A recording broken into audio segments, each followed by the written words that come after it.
development represents the things that we do. That's things that you and I are doing within the context of the organizations that we represent. It's the things that we do to build, so there's a process involved, rational relationships with others. And so what it is that we're doing in the world of development, our world of development, you're all development directors, regardless of whether or not you see yourself that way. If you're a father, you're a development director, you're developing your children. If you're a mom, you're a development director because you're engaging with your children and teaching them the ways of the Lord. If you're involved in a church, you're a development director. If you have a small group, you're a development director. The realities are we're all doing development. We're all relating to people in different ways. And that's why this topic and what it is that we're going to be talking about today is entirely relevant to all of us, regardless of the roles that you play, whether it's the executive director, the senior pastor, a board member, or whatever of an organization that really is reaching out to meet the needs of people that you come in contact with. So it's the things that we do to build rational, that's the next word, relationships with others. So there are two operative words in that definition, and they need to be circled. The first one is relationships, circle relationships, because development really is all about relationships. And the other word is rational. That's a very important definition in our discussion, which you'll see in just a few moments. So let's first of all talk about relationships. Relationships are something that all of us enjoy. If I were to ask you to think of a very special friend, someone that essentially you've known for most of your life, it might be a person that you went to school with, a person you went to college with, maybe a classmate friend of yours in college or seminary or whatever the case might be. It might be a former Sunday school teacher or a university professor that really had a real influence on your life. I mean, it could be one of your siblings, and certainly those of you that are married, it could be your spouse. But the reality is all of us have kind of a best friend or two, people that we've taken the time to build a relationship with over the years. But basically, the defining characteristic of a relationship is that it's reciprocal. In other words, both parties benefit from the relationship, right? That if both parties didn't benefit from the relationship, you wouldn't have a relationship. You'd have what I call an arrangement. You see, there are a lot of organizations that have arrangements with the people that support them. If you give me money, and we'd certainly love to receive your money, and if you support our organization and you are engaged with us and supporting us in other practical ways, as long as you do that, we're going to just really love on you. We're going to make sure that you're just very, very special.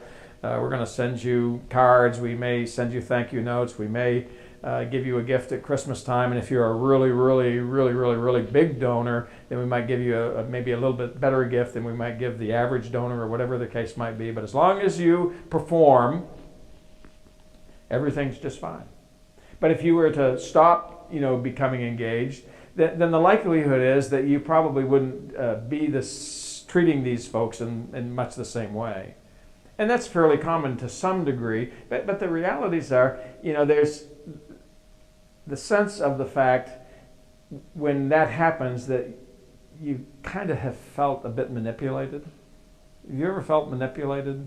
When people have, giving you all kinds of attention, they're just jumping all over you to try to engage you in practical ways. And then, after you may respond to what it is that person is asking you to do, or if in fact you don't respond, either way, after whatever that event was, essentially you don't hear from that person anymore, and you kind of feel like, well, I was just used. All they were really pursuing me for was not because of who it is that I am. They were just pursuing me for they wanted what it is that I had. And it wasn't reciprocal. It was just manipulation.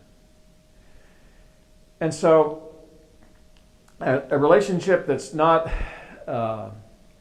reciprocal is an arrangement. And I think there are a lot of arrangements in life. I think a lot of marriages are kind of arrangements when you get right down to it.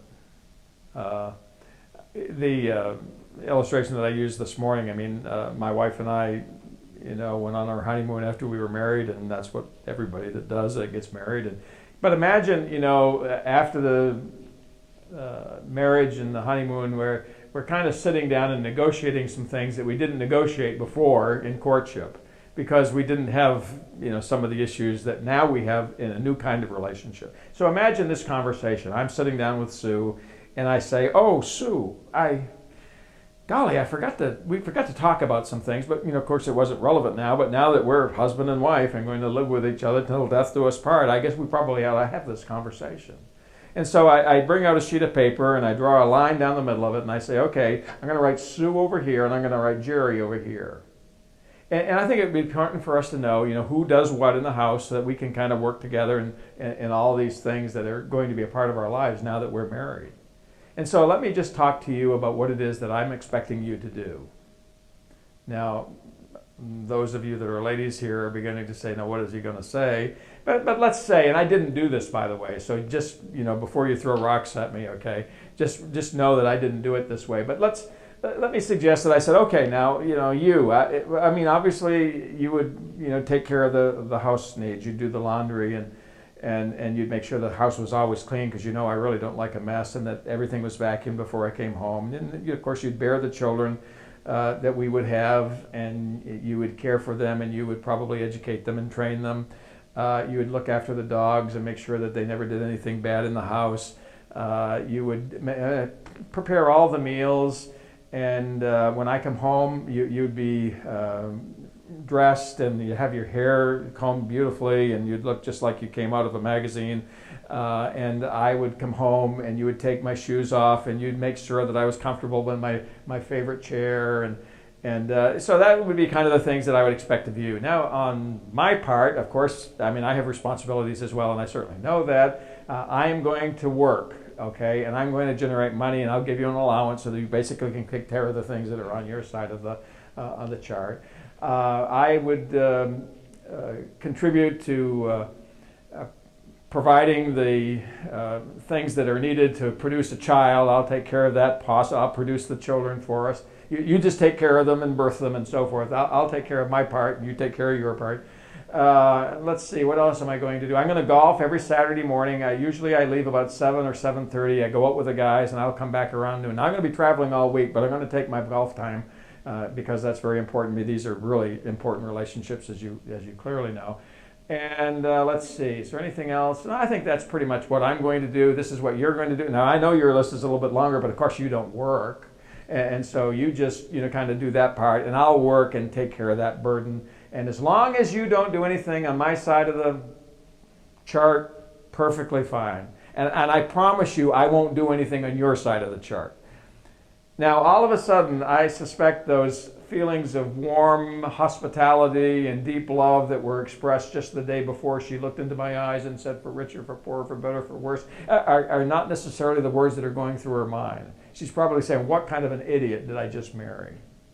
What kind of a jerk did I just commit myself to for the rest of my life? Because this wasn't what I planned for." And it's not what any of us planned for. What makes a relationship work is that it's reciprocal.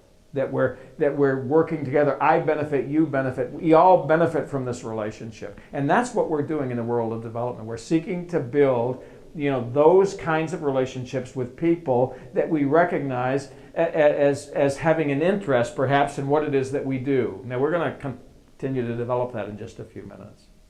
Now, the other word in the definition is the word rational. I had you circle that one as well, because we're talking about a certain type of relationship.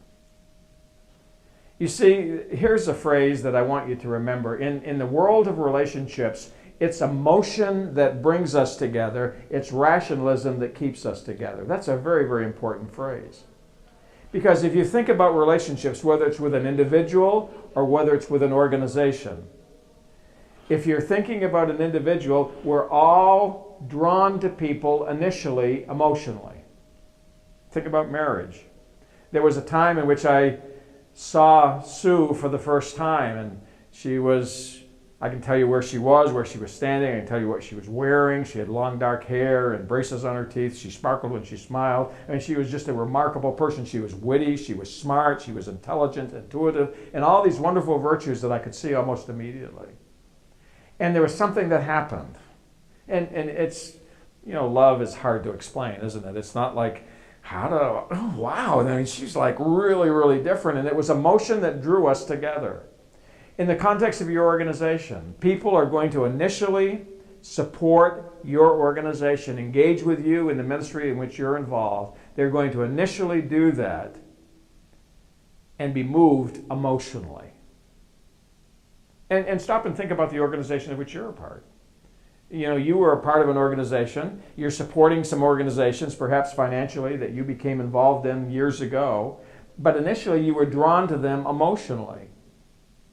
But there's something, you know, unique about emotions, and that is that they're kind of ethereal, aren't they? They just kind of, you get really feeling in love, and then something happens, and then you get kind of not feeling the same way that you felt before, and you kind of want to feel that way again in the future, and so forth. I mean, you know that they're kind of, and it's true of all emotions, love and anger. You know, there's very few times in my lifetime that I have really gotten, you know, really, really angry. I mean, normally I just kind of can walk away from things, but I think probably twice that I can remember that I just kind of flew off the handle. I mean, I got really upset about something.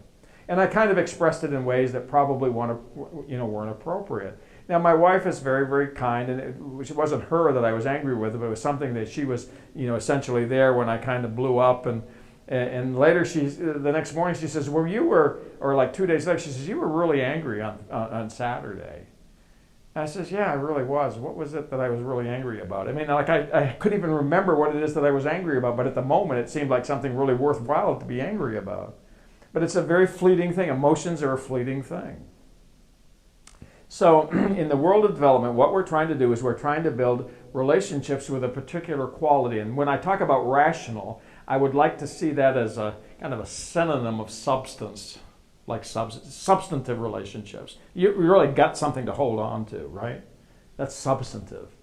And the longer you're married to someone, the longer you have loved someone, the longer you live in a relationship with someone, the more substantive the relation becomes, isn't it? Because you understand a little bit more about each other, and you tend to appreciate the fears, the concerns, the interests, the feelings of the person that you're in love with. And that's substantive, that's rational. And so you have to understand that rationality doesn't displace emotion, but it just makes emotion grow deeper. My mother died before my dad, and she died about 6 days before their 70th wedding anniversary. They've been married for 70 years. And I've seen pictures of my parents that were taken about 75 years ago, and they both look like they'd swallowed a canary. You know, they're like, and you know, when it's your father, you know, and I remember them showing that picture when I was like 20 years old. They kind of brought it out of the archives, and they showed us this one picture of them standing on a rock looking like they'd swallowed a canary. And I just looked at it and says, Dad. I mean, it's like you don't expect your father to look like that and your mother to look, you know, so giddy and happy as they obviously were.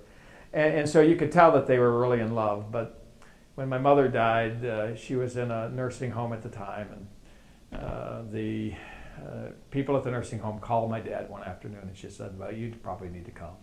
Because the realities are we knew that she was close to death, and there was indications that only a professional physician or a nurse would recognize as being kind of the last period of time in one's life. And so Dad drives down to the nursing home, and he just holds my mother until she passed away, and into the hands of the Lord. And I have that image in my mind of my dad holding my mother, and I'm saying, you know, he really loved her. And but I'm sure that the love was a whole lot deeper than it was in the 75-year-old picture of them standing on a rock, you know, on the coast of Maine. So that's what I mean by rational. And so what we really want to do is we want to build relationships. And rational relationships, interestingly enough, are sustainable because they're rooted in something other than just emotion. But if you have a relationship that's just rooted in emotion alone, you can't assume that it's going to be sustainable over the long term. So what our organizations need is relationships with people who are going to hang with us for a good long time. We hope that they'll partner with us in ways that are going to enable us to do what it is that we've been called of God to do. Okay? So that's the definition of development. Now there's another phrase that I want to introduce to you, and it's one that I think will become clearer as we work through the diagram that you have in your notes. So there is a diagram that I will make reference to, and we'll kind of create it again here in front of you. But it's a phrase that goes something like this: what you need more than donors, because many of you came here because, and many people come to my network because it's fundraising and organization. So I really don't like the title. I probably need to talk to Greg Pritchard about it, because, you know, I've never liked being even associated with the word fundraising, despite the fact that I have had a great deal of success in the context of my life in helping organizations raise literally millions of dollars. But I've never seen myself as a fundraiser, and I hate it when somebody introduces me as one. I mean, it happens periodically if I'm speaking at a conference or a convention or something, and someone will say, well, here's Jerry Twombly, and he's a fundraiser. And if they're introducing me to a person, it's always interesting to see what they do next, because usually they kind of step back like this. And, oh, here's Jerry Twombly, and you're a fundraiser. I mean, it's like, you know, I don't want to talk to you because I don't want to be, you know, harangued out of something that I really don't want to participate in. And so I just have never liked that, and I've actually never even seen myself that way. So, but what we need more than donors, and despite the fact that we all need donors, I suspect that all of you would say, yeah, that would be nice to have more donors to our organization than we have right now. That's really kind of like really important. But what we need more than donors is we need partners. And your first objective in building a ministry and growing a ministry is to really engage partners. You want people to come alongside, to lock arms with you and walk with you in fulfilling the mission, the vision to which you've committed yourself. And let me tell you something about partners and donors. In the case of partners, partners always become donors, always. Now, they may not give gifts, but they're always going to give something. And they're going to give generously, and they're going to give sacrificially on your behalf. That's always the case with partners. But there's another thing you need to remember, and that is that donors rarely become partners. See, partners always become donors, but donors rarely become partners. And you know why? Because the donor thinks that the only reason that you want to have a relationship with him is because he writes checks. And so he writes checks, and you spend the checks, and you put them into the bank account, and you use them. And then when you have another need, you go back to him, and you ask him for another check, and he gives you another check, and you go and spend it, and so forth. So his perception of his value to your organization is as a donor. But the realities are that everybody that's a donor has other things that might be of greater value than what it is he could write a check for. Now let's say that, you know, Bill Gates, who happens to be a very wealthy person, one of the wealthiest persons in the world, and if Bill Gates writes you a check for $1 million, you say, well, gee, that's great. You know, maybe you'll write one for $1 million next year, and that would be good too. And so you accept his $1 million check. But is that the best that Bill Gates could do for your organization? Probably not. In fact, he might be able to do a whole lot more things that would be more valuable than $1 million check, or a $100,000 check, or a $10,000 check, or a $5,000 check. Not to say that that's not important, but the point is that what he has to offer. I mean, think about a man like Bill Gates, who probably knows every other wealthy person in the world. He can probably open doors to corporations, businesses, and other people that you would never be able to open in a gazillion years. But if he really loved your organization, was a partner with you in helping you to do what it is that you want to do, he might say, you know, I need to send you to about 7 different people that really would love to be a part of this, and you'd never have gotten in before. And you know something? That could be worth more than $1 million, a whole lot more than $1 million. So every time you take a gift, always keep in mind what it is that you might be leaving on the table in terms of what it is that someone could do. Now, with all those thoughts in mind, I want to talk to you about, you know, the relational process. Now, I typically, you know, speak at a lot of different kinds of events, and oftentimes when they greet me at the airport or picking me up to take me to an event that I'm supposed to be speaking at, you know, the person that usually picks me up is the development director or the president of the organization, or somebody who basically is really struggling with these issues that basically I come to try to help address. And so, you know, we'll be riding down the road, and the person will say, you know, man, this development stuff, whew, this is really, really tough. I mean, I've been involved in ministry for the last 37 years, and let me tell you, I've never had anything this tough. And I just look at him and said, this is like the easiest stuff ever. And he says, no, this isn't easy. This is really tough stuff. I tell you, I've been involved in nonprofit ministries for years, and this is really tough stuff. There you go. It's been a long day. and my response again is, no. You really don't understand. It is really easy. This is so easy. And he says, well, it may be easy for you. I says, no, it's going to be easy for you because you have experience. He says, what do you think we brought you here for? I don't have any experience in this. And the realities are, we just don't know how to do it. I says, no, you have experience. And everybody on your staff has experience. Everybody in your development department has experience. Everybody has experience in development. And he says, I just don't get it, Jerry. And I said, no, you don't. But let me tell you, you have experience. And he says, well, how do I have experience? I said, have you ever fallen in love? He says, oh, yeah, several times. I says, well, then you have experience. You understand development. You see, one of the greatest analogies of development is falling in love. Because if you've ever fallen in love, then you understand development. Do you know in our country, in America, the average time between someone meeting someone for the first time that they've never seen before, because that's usually what happens when you get married, you come and meet the person that you eventually marry or you fall in love with. And there was a time when you didn't even know they existed. Remember? I mean, I can remember, I grew up in Maine. Okay, that's really like far east of the United States. My wife grew up in Wisconsin, okay, which is right kind of in the middle of the state. It's called the dairy state, so a lot of cows in Wisconsin. My wife is Polish, which really makes me extremely welcome in Poland.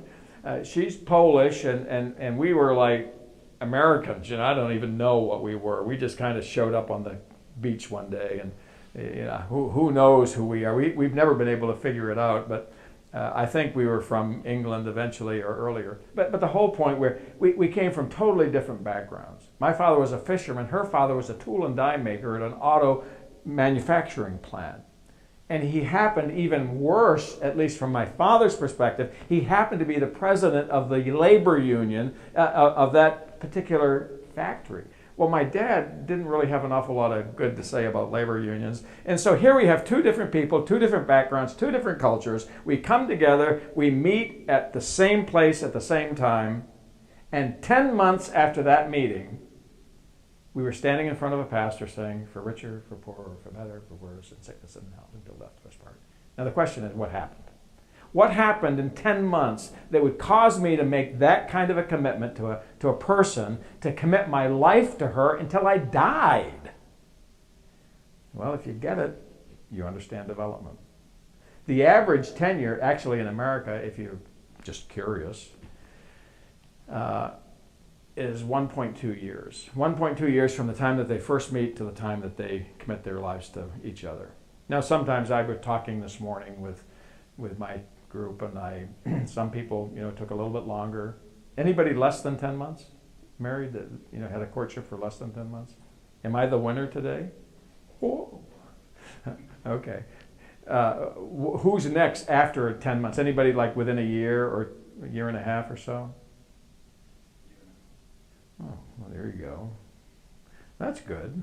And, it all changes, obviously, for everyone. But the realities are, it doesn't necessarily take all that long in some instances, and we have, obviously, a very wonderful marriage for which I'm very, very grateful. Okay, so now we're going to talk about Sue, all right? So this is Sue right here.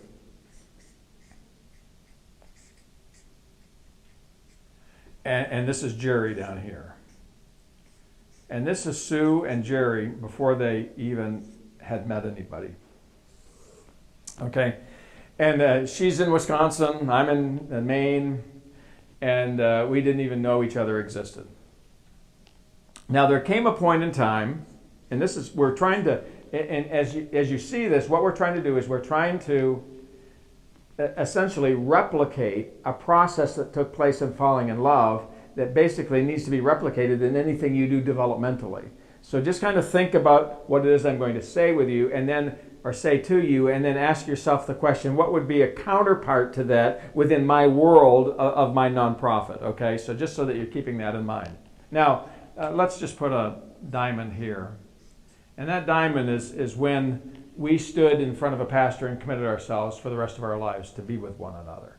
Okay, so that's when that happens, and that's what that represents. Well, the first thing that happened was basically being placed in a situation where I would see her for the first time. In other words, I came to my sister's house who invited me. Sue came to my sister's house who had invited her. And here we were at the same house at the same time. I walked upstairs when the doorbell rang, and there she was standing.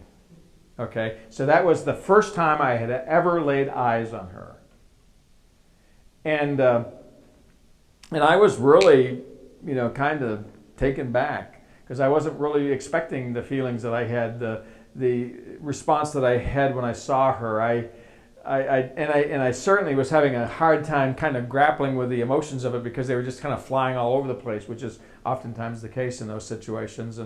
And so we had a wonderful evening together. We sat and talked. My sister, who is 2 years older than I am. I have two sisters. I'm the youngest of three, so I was totally abused as a child. I had two perfect older sisters. And my second sister, who's 2 years older than I am, and we were always very, very close as siblings. We lived out in the country, kind of, and there wasn't any playmates around. We didn't have playmates, and so we were play partners, as when we were kids. And my sister always kind of dictated what it is that we were going to be playing because she was older and she was kind of dominant, and so we'd always play house. And I was always Mrs. Johnson. So you wonder why I'm so stable now, and maybe you're saying, well, that's what's wrong with him. He was playing Mrs. Johnson with his sister when he was like 5 years old or whatever the case might be. But that was my sister, and we've always been close. We went to college together, the same college together, and so there was a period in my life when my sister came to me and called me on the phone, and she said, Jerry, you're probably thinking about marriage, and it was kind of the call out of nowhere, like, where's she coming from? And I said, well, I guess, yeah, I'm probably thinking about it. And she says, well, I just called to tell you don't need to worry about it. And I'm thinking, this is my crazy sister, and I'm saying, well, I really don't think I've been worrying too much about it. And she says, but why would you say that? And she says, because you don't have the sense to find the one that would be good for you. So don't worry, I'm going to find the girl that you're going to marry. And I'm really annoyed with her. I'm just ready to hang up the phone, which I did quite quickly after. And I said, well, really, thanks, but I think I'm probably capable of doing it myself. She says, no, you're not. Good day. And I hung up the phone. And so I didn't pay too much attention because she's my sister and she does things like that. And so I didn't think too much about it until about 6 months later. She calls me up and she says, well, I met this girl named, I know this girl named Sue. I've known her for 13 years. And I've been kind of watching her for 13 years. And she really loves the Lord. She's really, lovely. She's just a beautiful gal. And she's got a real heart for God, a real tender heart for God. She's smart as a whip, and she's got a PhD in psychology, and she's, working as a clinical psychologist in this wonderful hospital of ours. And so, but she has so many aspirations that are similar to yours. It's like you're walking up opposite sides of the mountain, and you're kind of at the same place. And she says, I think maybe, you need to get to meet her. And so now I'm kind of thinking, well, maybe she's not as dumb as I thought she was. And so I'm saying, well, gee, this is maybe pretty good. I said, when are you going to introduce me to her? She said, oh, no, you're not ready yet. And by this time, I'm ready to throw something at her. I mean, she's just like my sister. Well, eventually, she introduced us. So that's kind of how it happened. But what you need to do is essentially replicate, how do you bring people that don't know anything about you, that have no idea about your ministry, that don't understand what it is that you're called of God to do, who really don't have a clue in terms of what it is that you're all about. How do you bring them to places where they can be exposed to you for the first time? It may be that you go to them. It may be that they come to you. It may be that you sit down in an elevator, and I've had stranger things happen. I'm sitting in an airplane, and I'm talking to people, and all of a sudden, because I talk to everybody, I kind of like to talk to people. I'm an extrovert, so I kind of go look for people. If I'm bored, I'm just going to go find somebody to talk to because it just seems like it would be a good thing to do. My wife is an introvert. She doesn't go looking for people to talk to. And so, but when they go to her, they stay longer. That's the thing. That's the difference between an extrovert and an introvert. Because I'll talk to you, and then I got to go over here and talk to you, and then I got to talk to you, and then I got to run over and talk to you. And Sue will just sit with someone for an hour or 2 hours and just have a wonderful time.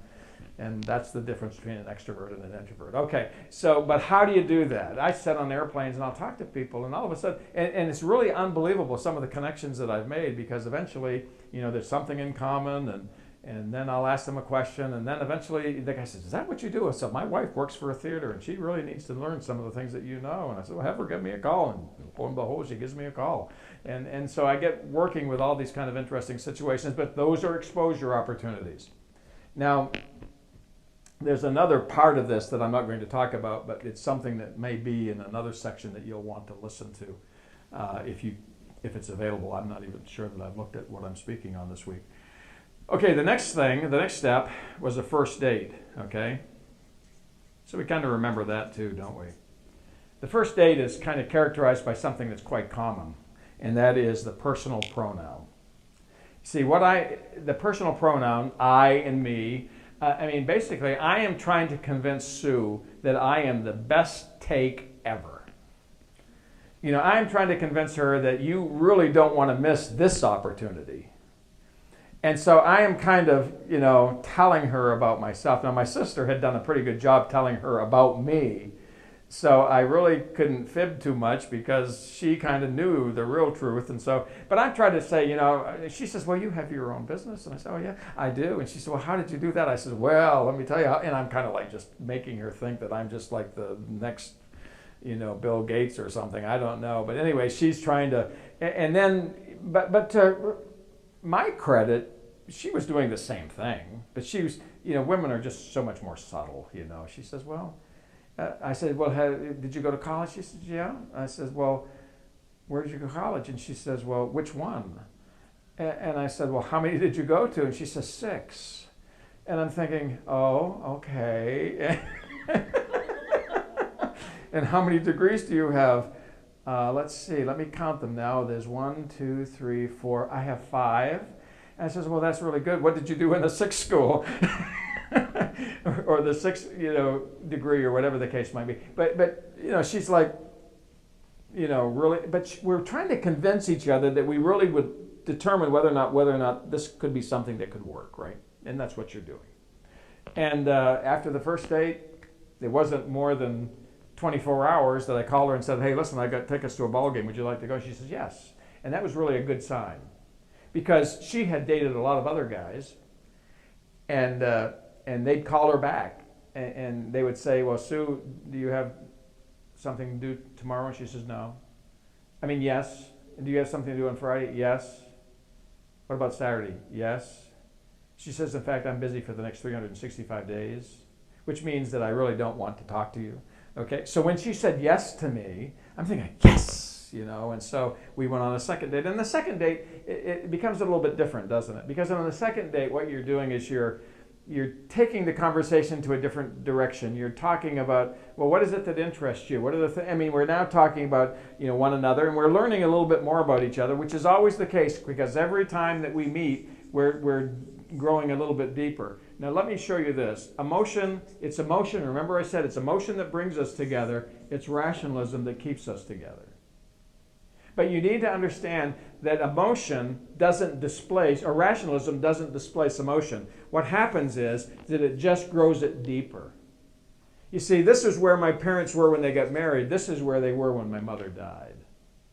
An incredibly deep relationship, very, very emotional, still to the point that, when I fly home, I'm flying home on Thursday, I'll be home next Thursday night, and we have a little special pickup place, that I just kind of walk out, and I know, and she knows where it is, and so she waits in a cell phone lot until I get there. As soon as I get off the plane, I call her, because it takes her so many minutes to get and I can stand out there, and I can see the car coming around the drive to pick me up, and as soon as I see the car, my heart starts beating a little bit faster, and I just get because I just can't wait to see her again. So that the emotion, despite the fact that many years have passed since that particular time, the emotion has grown only deeper, but I still, I understand her a whole lot better. So the first thing is replicating these first 3 steps, and it needs to be done relatively soon, practically speaking, usually within 1 to 2 weeks. In other words, and you can do it, relatively, as somebody comes and you might say, at the exposure event, we have 2 or 3 things that we'd like you to consider if you have any interest. I'd love to sit down with you and have a cup of coffee and kind of share with you a little bit about what we're doing, just so that you'd understand that a little bit. And that might be one thing. And whenever you're presenting opportunities to people where you're asking them to consider, things that they might be willing to sit down and talk to you about, usually it's, I would suggest always having 3 or 4 options. Whenever you have one option, that's not a good situation necessarily, because it's a 50-50 chance that they're going to say yes or no. You have 2, the odds change a little bit. And so usually when I'm talking to people, I says, usually when people are, come and are exposed to our ministry, they kind of get intrigued because of what it is that we do and how we go about doing it. And I don't know if you have any interest, but if you should have any interest, so let me just share with you 4 or 5 things that you might want to consider. One is that I'd just love to take you out for a cup of coffee and explain what it is we do. And I'm not going to ask you for any money. I'd just like to explain it. Maybe you'd like to get our newsletter or whatever the case might be, but you really want people, yes, in the world of development, okay, yes is a good word. No is a bad word. And the default answer is always no. Okay, just kind of keep that in the back of your mind. Yes is a good word because it keeps doors open. I mean, we're not asking people to give us a gift. We're not asking them to make a sacrifice on our part. We just really, a significant sacrifice. I mean, time is a sacrifice if you stop and look at it that way. But the point is, we just really want to explore whether or not this is something that they might want to partner with us in helping us to fulfill.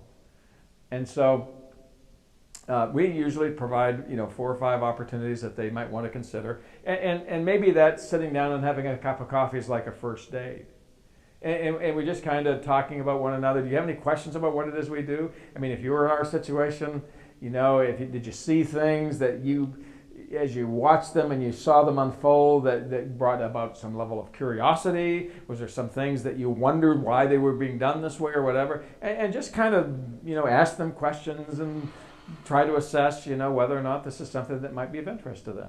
Well, after this one, and then this, what I call this a bridge, okay? These are bridges that move us from one place to another. And the bridges are usually a series of opportunities that people might be willing to consider if they have any interest in moving forward in any kind of a relationship with us. And this is something that needs to be done. And by the way, it's the most frequent mistake made in the world of development, and that's the failure to bridge. The failure to connect one event with another by providing opportunities wherein people can kind of continue the journey, if in fact they want to continue the journey. They ought to be given the opportunity to do so if in fact that's something they would like to do. And so those are kind of bridges. And they have to happen quickly only because emotion is fleeting. They may walk away from your organization being horribly excited about what you do, and then tomorrow morning kind of forget about how excited they were about it, and so when you call them 2 days later, they even forgot that they were there. And that's kind of possible despite the fact that it's surprising, all right? So then there are all these things that are happening here. I meet her parents, I meet her friends, she meets my parents. We sit up late in the restaurant talking until they kick us out. We make decisions here to do things together and so forth. And all these things, all these events, and there are literally hundreds, if not thousands of them perhaps, but all these things that really help us to grow in our understanding. We're becoming increasingly more we understand a little bit more about each other as we work through this process. But there's something that happens somewhere in the middle. And it happens in all relationships, and it's very, very significant. And it happens right about here. Okay? And right about there, if we're using the falling in love and getting married analogy, right about there we have, essentially what's, I call the hypothetical conversation. And if you've if you're married and if you've been through the courtship process, you remember the hypothetical conversation. It went something like this. We've had, just some wonderful times together. I tell you, I've really enjoyed this so much. And, the realities are we've been dating here now for several months, and, maybe we need to talk about something.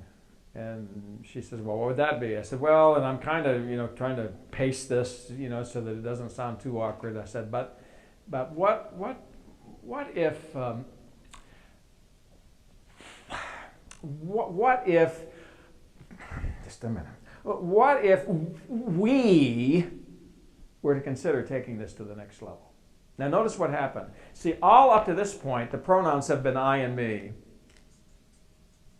But all of a sudden, now the pronouns change to we and us. And you kind of remember, and everything in the relationship changed from that moment. Because now you're taking ownership of the relationship.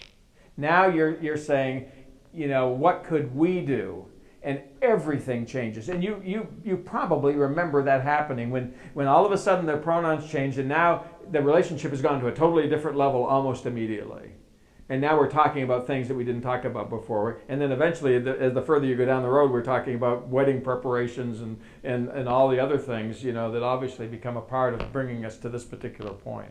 But this is very, very important, and this is something that needs to be replicated in the world of development. A number of years ago, we were raising money for a high school in Arizona. It's totally irrelevant, but it's not irrelevant, but it's just part of the story. Okay. They're needing to raise several $1 million to build a new facility. They asked me to come down and talk to them about it. So here's the things that I did, and just kind of follow this, if you will, because it really is somewhat important to this discussion. I knew what they needed to do, and I asked them this question. I said, and this is a question that I would ask you. Think about, what you want to do with your ministry, where you want to go with your ministry. And then imagine, I said, let's just imagine, in this particular case, that we are successful in getting this job done, this $7 million that we need to build this new building. Let's just assume that we're successful and it's a wonderful thing, and we're coming back here, 10 years from now, and all of this thing has happened, and not only do we have a building, but we have, people coming out of that building that, love the Lord and are serving the Lord and so forth. If you were to stand 10 years from now looking at success, what groups of people would you perceive as having been critical to that success? In other words, what I want you to do is I want you to project the kinds of people that you think need to be involved in your organization to literally, practically speaking, God can do anything that He wants, but I think He gives us a brain for a purpose. What groups of people would you perceive as being a critical part of your ability to succeed? And they said, oh, yeah, well, Christians. That's usually the way we start out. It's really kind of, you're up at 60,000 feet, flying away, and say, well, Christians. Well, let's kind of be a little bit more specific, okay? Christian professionals. Okay, that's another level down. Now we've just dropped to, 50,000 feet or whatever, and then down and down and down. So eventually, what we did is we came up with a list of groups of people. And they were kind of really narrow. This was a denominational church, and so one of the things, it was a denominational church school, and there were several churches within that denomination in the area. And so we, one of the groups that they identified as being critical, practically speaking, to the success was denominational people within the denomination that owned their own businesses, and there happened to be a lot of them, and they knew that. There were a lot of very influential business people who loved the Lord and who were a part of the denomination and who were kind of really devoted to this denominational school. And so I said, well, who are they? And they said, well, we know some of them. And so eventually we went through a process, and I won't bore you with the details, but we came up with 63 names. 63 names of people within that large city who went to one of these denominational churches that was either the president or the executive director, but had very influential positions in management of companies. And so the next question goes something like this. Who are the critical members of the critical group? In other words, every group has people that are movers and shakers in it, right? I mean, you probably, if I gave you a church directory where you go to church, and maybe let's say you've been going to that church for the last 20 years, and if I were to give you a highlight pen and a membership directory, and I said, will you tell me who the movers and shakers are in your church? Most of you could do it within probably 20 seconds or 30 seconds, depending on the size of your church. It might take a minute if you have a really large church. But the point is, you probably know who they are, because these are the people that others are looking to for direction. And we went through a process where we got 13 names out of those 63 of people that basically their peers recognized as being very, very important in kind of shaping the direction of things and just kind of shaping the opinions of people. And so we decided that we really wanted to talk to those people. Now, it doesn't have to be this way, but this is the way it was done in this situation. And so we just brought them to the table. We said, we'd like you to come to a meeting. We'd love to talk to you about what it is we're doing. It's not going to be for raising money. Just please understand that. That's not the purpose of us getting together. We have an issue that we're trying to grapple with. We need your input and wisdom if we're going to successfully move forward. And all of them came. Okay, they all came to the meeting. So now let's assume that I'm the director of the school. I'm the kind of the administrator of the school, and you're kind of like one of the 13 business people, businessmen and businesswomen. And I say, really thanks for coming. Hope you enjoyed the breakfast. We have our waiters and waitresses here that are now filling up your coffee cup and taking your plates away. But listen, thanks so much for coming. Don't want to take too much of your time. Let me just give you kind of an overview of where we're going. In front of you, there's a couple of sheets of paper. As you can see, it tells a little bit about our vision for what it is that we're going to be doing at the school. Most of you know our situation. We're in a bad section of town. We can only take 70 students in every class, and we have students coming up from our elementary school programs, classes of 200 and 300, and we only can accommodate essentially this number of people at our current facility. We bought a piece of property. It's kind of centrally located to all of our congregations, and we're preparing to build a building. And all of the details and all the statistics, all the research that has been done is included in the material that you have in front of you. I hope you take a look at it. If you have any questions, one of the reasons why, and we told them why they were selected. We told them that we wanted, you were identified as a group of people that were critical to the overall success of what it is that happens oftentimes in the things that we do as a denomination. And people, your peers said that you are the people that they would go to if they were seeking for direction. So we want to make sure you have all the information that you need. And that whole process took no more than like 3 or 4 minutes. But I said, the reason we brought you together is this reason. What we really want to ask you, if you were in our situation and you were facing this challenge, what would you do? We've never done this before.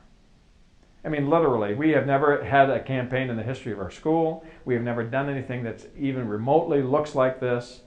We're kind of clueless at one level. We've done the due diligence stuff that we knew we needed to do, but right now we just need help. We need input. We need people who really understand how things work and in the areas in which we're working. And could you just help us to understand what it is that we could do? And as soon as you know they understand the question, just sit down and listen to them. I've told people for years that I have built a career, and I'm not being facetious, that I have built a career around pleading ignorance. And I don't mean to say that in any kind of a manipulative way. I mean, the realities are, most of the time I didn't know what I was doing. I'd never worked in this particular community. I'd never worked among this particular group of people. There's a lot of things that I didn't understand, and I knew I didn't understand. And what I've discovered, that if you just ask questions, people are more than willing to respond to you. And they're quite anxious to do it, because you know what? Not many people ask them questions. They ask them for money. And really what you really want to do is you really want to get, who they are, and to give, understand and gather what it is that they can bring to the table that was going to enable you to be more successful in what it is that you've been called of God to do. And so I just sat down that day, and I sat down with a piece of paper, and I'm just kind of writing all those things that they're telling me, and I'm thinking, man, that's cool. I never would have thought of that. I never would have thought of that. I never would have thought of that. I never would have thought of that. And you know what happened? About midway in the conversation, it changed. When somebody stood up and says, well, Jerry, it says you won't be able to do that, but we can help you. And all of a sudden, everything changed because the pronouns changed. We can help you. We're really more than anxious to help you. And then, everything changed. And that was really the beginning of that was probably the first time that we've ever done that. That was probably 25 years ago now. And the realities are, it's been a central, critical point of our consulting work with clients, is just urging them to sit down with people that are vested in who you are as an organization, gather input, ask them for their help, ask them for their insights, give them the opportunity to ask you any question, invite them to share their ideas on how you might be able to do it. And when they all become partners, and essentially what happened is they all became donors. But became donors because they were invited to become partners before they were invited to become donors. And that process needs to be replicated. Now, we continue to go until we get to this point. All right, commitment. Now there are two things that can happen here. One is we can now go through life as a married man and as a married woman. Okay? So we kind of drift apart. We connect periodically, but the realities are, something's happening and you kind of know that it's happening. And we use the word manipulation a little bit today. And some people say, well, how do I know if I've been manipulative? I've been manipulative. How can I know that? Because you don't want to be, I don't want to be, you don't want to be. I understand that. But how can I know? Well, let me tell you how you can know. It's really easy. If you don't put as much energy into sustaining a relationship as you did to secure it, okay? If you don't take as much energy to work this part of the continuum as you did to do this part of the continuum, then you probably have been manipulative. You see, it's like we put a lot of energy into this, and we made lots of sacrifices. We would have done anything to try to get our loved one to, encourage and feel good about themselves and the relationship and so forth. We work so hard to this till we get to this point. And then we almost look like, well, I've gotten that part of my life taken care of. Now I'm married. Now I'm going to go on to another part of my life, and we ignore what happened here. And we didn't put as much energy into this as we did into this, and then catastrophe takes place. And it happens institutionally all the time. All the time. Now, development just isn't that hard. It's just really not that difficult because you've all been a part of that. You've all done the things that I just shared as you were falling in love with the person, perhaps those of you that are married, with the person that you fell in love with. You had this conversation, you had this part, you had this part, you had this part, you all did it. So all you're trying to do is just to replicate it because we just really want to engage people first as partners. Don't worry about the donor thing, that will come. Just do what it is that you need to do. Engage them in the conversation. Provide them opportunities to be able to have input. And the only way you're going to get meaningful input from somebody is to ask them a question. To ask them a question. And you don't have to have a group of people in order to do that. I was sitting next to a guy the other day, and this will be the story that I'll close with, and the other day was probably 2 years ago now. We were working with a project in another state of the country. And it was a little tiny small town. They had a school of about 450 students. And they needed to raise like $4 or $5 million, and which was like really hard in this, town of 2,500 people. And so I went to the administrator, did the same thing I did to the people in Arizona. I said, hey, if this thing's going to be successful, you're going to need to engage a lot of people. I says, who are the movers and shakers in this town? Who are the most influential people in this town, the people that set the opinion of others? And he gave me a list of all their names and their addresses and their phone numbers. I says, I want to go talk to every one of them. He says, okay. So I went and talked to them. I told him, I'm not going to ask them for any money. You just need to know that. I just really want to talk to them. So I went and talked to them. You know what happened, what I know is that I've never lived where you live.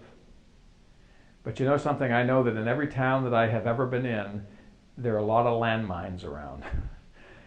figuratively speaking, things that I could step on and get blown up on, that I didn't even know were there. But there's always somebody in town that knows where all the landmines are.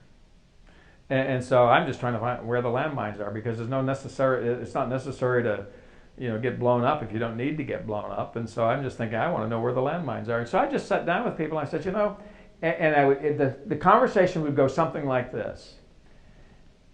I have experience in doing what it is that they've asked me to do. I mean, we've done a lot of these kinds of projects, but I've never done one in this community. And you know something? I don't have a clue how to do it in this community. And so I just came to just ask you a bunch of questions, because I think this is a worthy project. I think it's one that's worthy to be funded. But I don't know how to approach it. So I'm just talking to people like you to get your input. Is it a needed project? Is it, what can be done? Are there people that I need to talk to before I ever go and do anything else? I mean, can you just help me? And honestly, whenever you come that way to anyone, they're very, very open to hear you and listen to you and to help you. I've just never had anybody that wouldn't help me. And I went to the final meeting, and it was a banker. He's a young guy. He's probably in his early 40s. And of course, young is a relative term the older you get. Anybody less than 70 is young to me. But the reality is, he was a pretty young guy. And he was an extrovert, so we kind of bounced against each other in nice ways. I mean, I just really liked the guy, and so finally at the end of the meeting, I said to him, his name was Dale, and I handed him a piece of paper. I said to him, Dale, if you were me, how would you do this project? He says, you got a piece of paper? I said, yeah. So I gave him a piece of paper. He came down, he put like 6 circles on a piece of paper, kind of horizontally. He says, well, you have to first of all understand that there are different groups within our community. We have farmers, then we have a whole lot of infrastructure that basically supports the farming industry. And so we have bankers, and we have suppliers, that provide the agricultural needs for the farmers. There's a very influential woman who's the president's wife of the college that's in town. And she's really important in this. And what he did was he recognized the groups, and he knew the people within the groups that were kind of like the movers and shakers in the group. And then he handed me the piece of paper back, and he says, if you get those people involved, you're not going to have any trouble with this project. I said, okay, thanks. And I went back to the people that had hired me. And I put it on the desk of the guy that was at the desk, and I said, well, here's your plan. Here's your organizational chart. And he looks at it and says, man, if you got all those people, we'd have a winning team.